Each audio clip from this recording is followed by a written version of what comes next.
Salut à tous les amis, alors nouvelle vidéo, on débriefe le match entre le Barça et Bilbao qui vient tout juste de se terminer, match au Camp Nou. Vous le savez, aujourd'hui il y avait pas mal de matchs qui nous intéressaient, il y a eu notamment la défaite du Real Betis, la victoire du FC Séville, donc des matchs qui étaient capitaux on va dire, notamment pour le top 4, donc on va suivre cela aussi avec Villarreal. Mais débriefons le match, on parle assez rapidement des 11 côté Barça.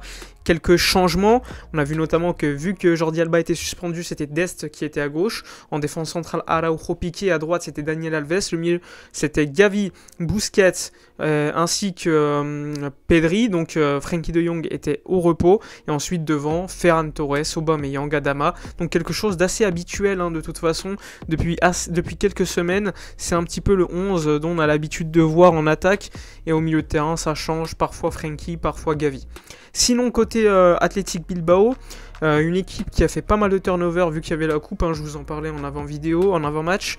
Donc une équipe avec devant notamment Raúl Garcia, Villalibre, et sinon il n'y avait même pas Iñaki Williams qui était sur le banc, il n'y avait pas non plus son frère, il n'y avait pas Muniain titulaire, il n'y avait pas Inigo Martinez en défense. C'est une équipe qui a fait pas mal de turnover, mais avec Marcelino, eh bien c'est quand même assez habituel le dispositif 4-4-2. Donc on parle du match, la première mi-temps.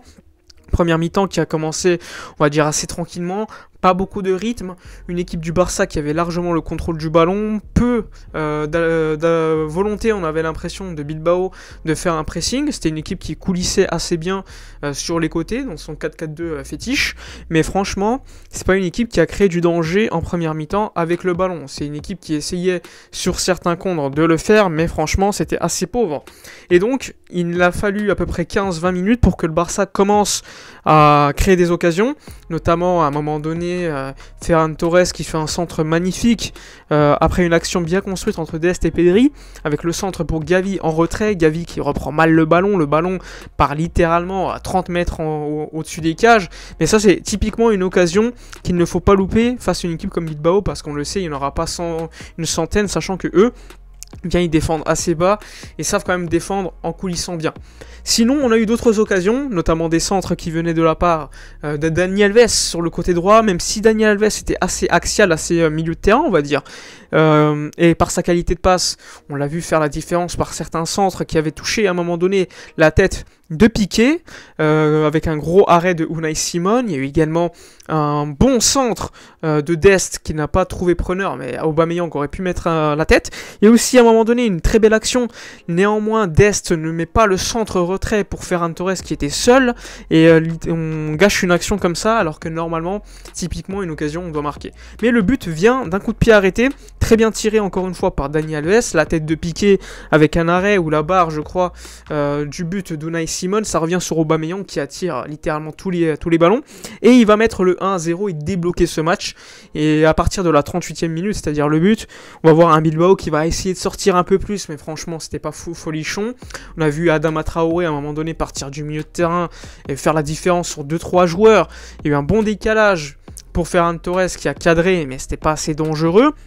Donc un Adama Traoré qui souvent, de toute façon, on lui mettait des 1 contre 1 et il devait faire la différence face à Balenciaga, c'est ce qu'il assez souvent le faisait quand même, soit par des centres, soit par le dribble. On a eu également un Ferran Torres qui a été plutôt intéressant en première mi-temps, même si à mon avis, il doit être beaucoup plus finisseur quand il a les actions.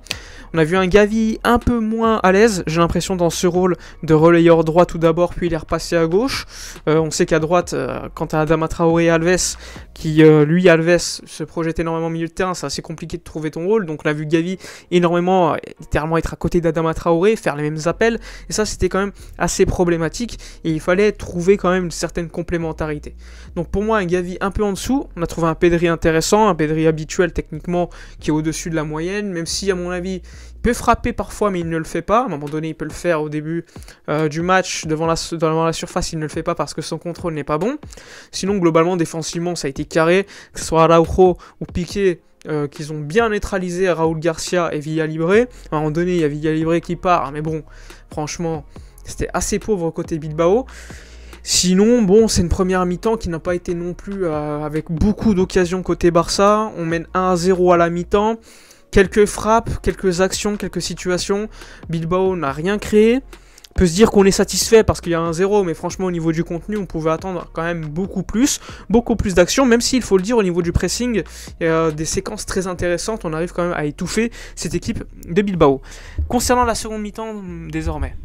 Alors une seconde mi-temps qui a commencé avec les mêmes attentions de la part de Bilbao, qui n'a pas voulu non plus presser, il a fallu attendre les changements qui ont été effectués assez rapidement quand même.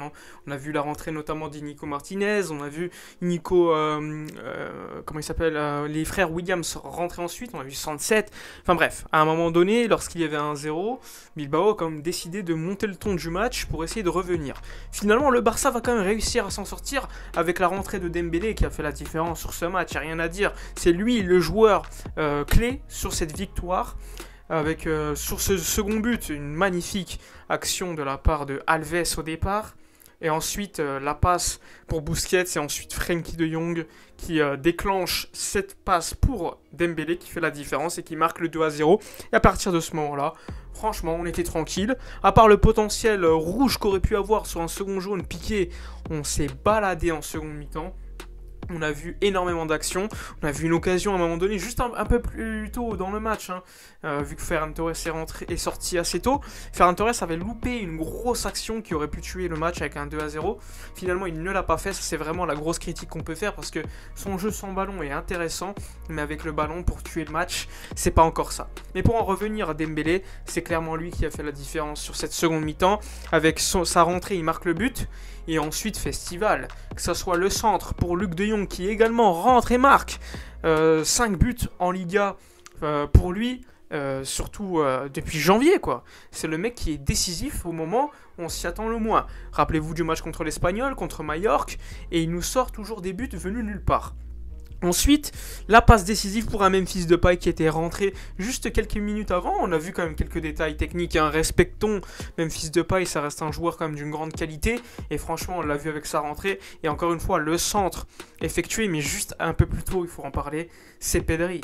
Pedri, avec le petit pont de la semelle un peu plus tôt dans le match, avec encore une fois lui qui est sur le dernier but de Memphis un peu plus tôt dans l'action. C'est un festival de la gestion du temps et de l'espace. C'est un mec qui sait quand il faut se décaler, quand il faut faire la passe, quand il faut faire des petits extérieurs.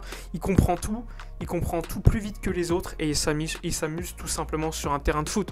C'est pour moi le meilleur jeune du monde à son poste, il n'y a aucun doute sur ce point.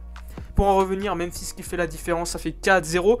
J'ai pas envie de me vanter, mais le 4-0, je l'avais pronostiqué, même si c'était un peu improbable pour certains. Moi, j'avais dit 4-0, et c'est ce qui s'est passé, et ça fait plaisir. On enchaîne les victoires, beaucoup de buts à chaque fois. Une équipe de Bilbao qu'on a littéralement écrasée en seconde mi-temps. On revient à la 4e place, on se rapproche de la 3e place, avec en plus 2 matchs, avec un match en retard par rapport au Real Betis. On se rapproche encore une fois de la tête, du top 4, et ça franchement c'est très positif. Enfin bref, dites-moi dans les commentaires votre homme du match. Certains vont dire Aubameyang parce qu'il a déclenché cette goleada. Moi je dirais quand même Dembélé qui a été le joueur clé sur cette seconde mi-temps, avec une très belle rentrée également de Frenkie de Jong, une défense centrale assez solide, pas mal de bonnes nouvelles, un Dest aussi qui a été excellent, ça il faut aussi le préciser. Dites-moi dans les commentaires votre MVP, likez, commentez, partagez. Moi je vous dis à la prochaine, et d'ici là comme d'habitude portez-vous bien.